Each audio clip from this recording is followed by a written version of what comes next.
hotel operators are asking for a stimulus package as some shut down and others lay off workers. Some health workers are asking hotels to give their rooms a center since the country needs about 34. Currently, there are only 2. Now, who should bear the cost? Hotel owners, government, or employees? I've got in the studio president of the Ghana Hotels Association, Dr. Edward Akanyamike, and Richard Danso of Monarch Hotel in East Legon. Thanks very much for your time, gentlemen, this afternoon. Great to have you on the marketplace, which we would have been talking about greater times or nicer times for the hospitality sector. But here we have a crisis on our hands. I know you were here. I'll start with you, Mr. Akanyamike Jr., last week to talk about the impact of this coronavirus outbreak on the hospitality sector. Just for our audience who are now catching up with the news, tell us about what the challenges have been so far for you. Well, Daryl, thanks so much for the opportunity. It basically has to do with occupancy. The hotels thrive on occupancy, guests, lodging, eating, drinking, and then we get some fees for our services. And so immediately you cut off that. Then we've taken off the oxygen, as I mentioned last week. So basically that's what's happening. Wow. And for Monarch Hotel in East Legon, you've been hit, I should imagine. Tell me about what's happening at the hotel as we speak. What's happening now is basically what Doc mentioned. Hotels thrive on occupancy.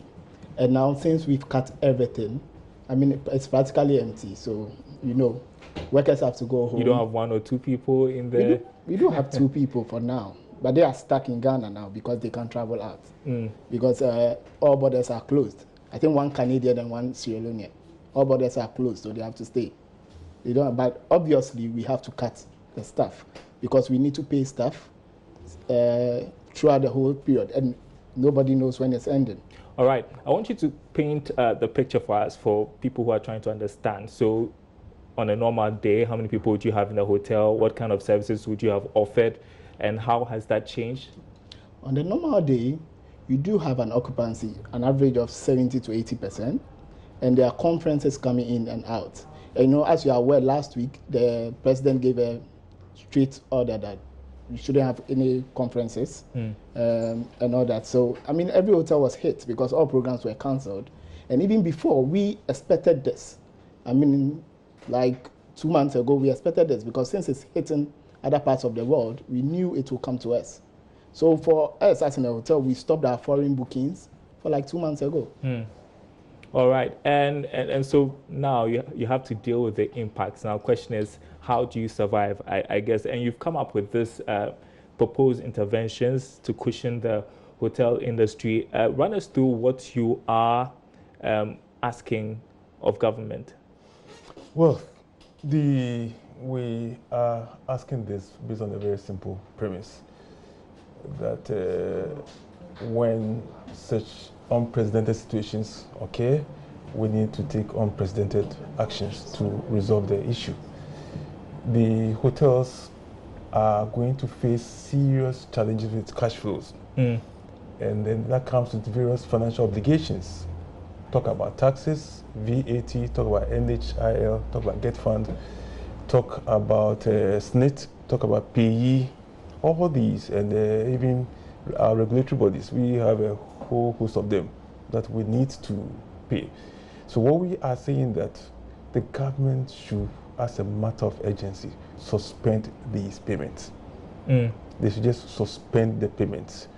We would negotiate the period because, in fact, I don't think the government is even sure of when this whole thing will end. And that's the most challenging part of it. So, but at least we could start from somewhere, suspend these things for now. We are looking at 3 months and 6 months so that the hotels will be able to put body and soul together. Okay. And ensure that we do not collapse. Okay.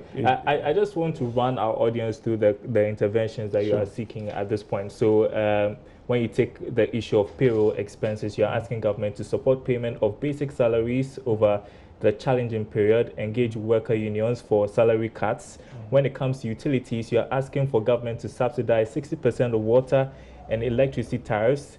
You're asking government to suspend payments, that is statutory payments, until further notice. That's got to do with VAT, SNIT, tourism levy, PAYE. yearly licenses, insurance, income tax, and so forth. And also when it comes to supplier payments, you're saying that the above intervention to pay in bids to support community and lockdown initiative, and you're asking government to prevail on organizations to make payments that's in relation to your outstanding debts. So, for instance, you cite the fact that UN agencies have closed, embassies have closed, general closure of business that has had an impact on your operations.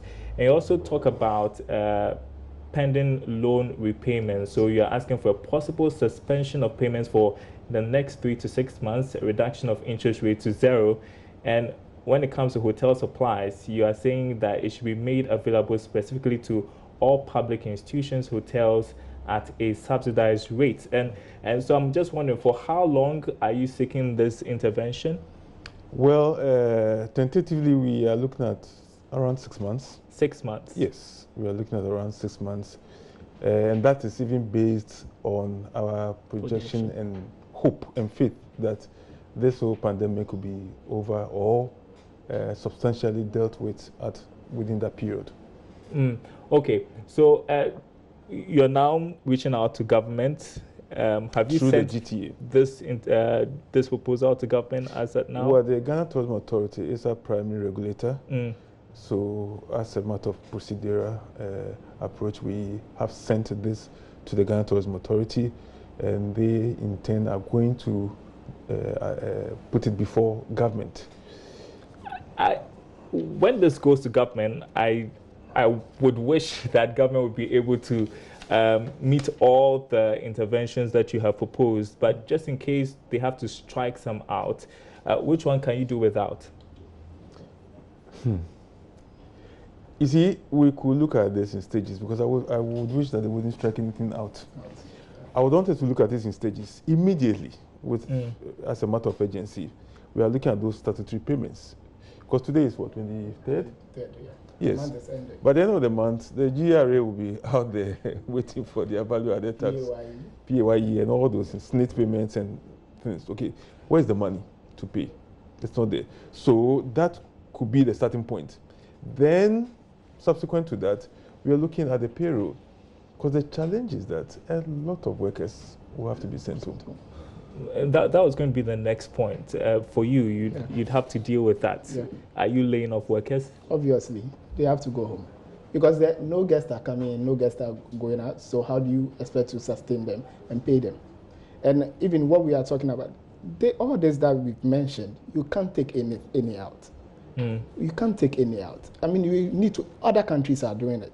When you look at the United States, the United Kingdom, they've all given packages to the hospitality industry.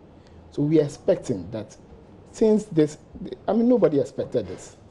And we are the affected, the most affected. All right. Just as we wrap up, we don't know when this crisis is going to end. We don't know when we are going to come out of it. Your interventions you're seeking, you're asking for a 6-month period where you have support from government. Do you think the hospitality industry in the country will survive this, really? Because, as you indicate, some will collapse totally. Yeah. If we don't get these packages, as he indicated, even with loan repayment, it has to be suspended immediately, because most of us thrive on loans from banks. And if these loan repayments are not suspended immediately, how do we survive?